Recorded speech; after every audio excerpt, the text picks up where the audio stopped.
Can you remember a time in your life when someone spoke something to you? Some word of encouragement, some vote of affirmation? It's cool how that sticks with you, eh? It's really neat how you can remember that and kind of hold to that.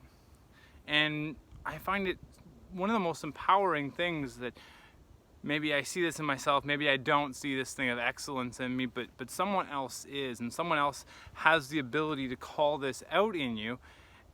It really can be encouraging and empowering and help you to become a more full version of yourself.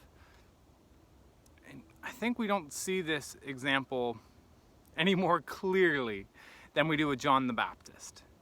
Now, John the Baptist was confronted during his ministry, and they asked him if he was the prophet, meaning was he the fulfillment of like what Moses said, go raise up a prophet like me. He said no. He said, are you Elijah? So this is what's interesting. He said no. Later on, Jesus says, if you're willing to accept it, John the Baptist was the Elijah that was to come into the world. Meaning it is a radical concept. It's almost too good to believe. And so here we have Elijah not fully understanding his own significance.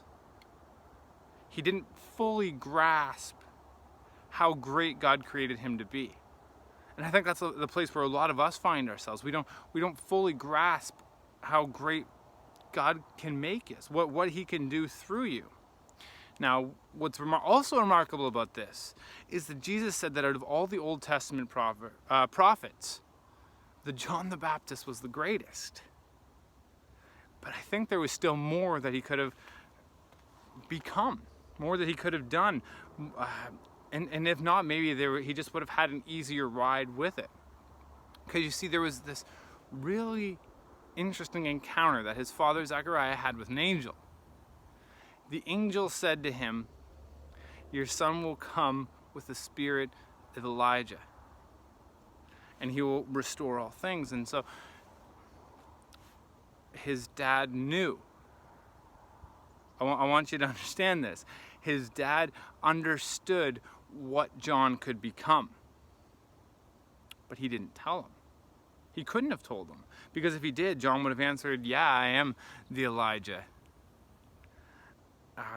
So this is prophesied in the book of Malachi, right? It's like the third last verse of the Old Testament.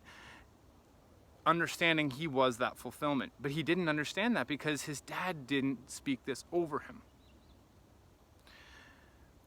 We as parents, we as friends, we as influencers, we as Christians, we have this amazing responsibility, ability, potential to speak into people's lives.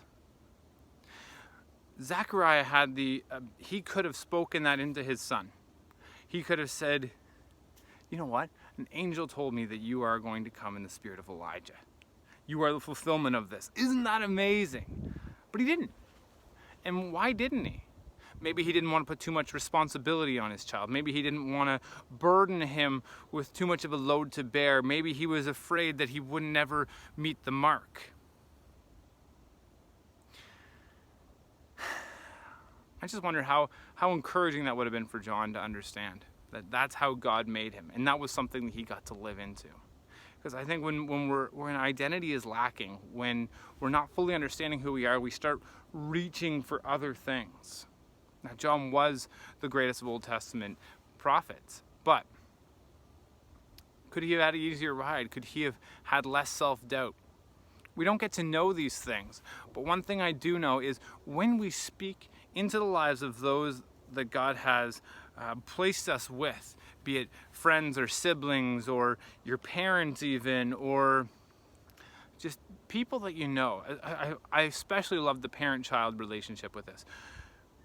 We allow them to become greater. We allow them to live into the destiny that God has given them. And so you don't have to do this every day. You don't even have to do it every week, but I just really, really as strongly as I can, I want to encourage you to encourage those people in your life that God has entrusted you with. And God bless you as you do.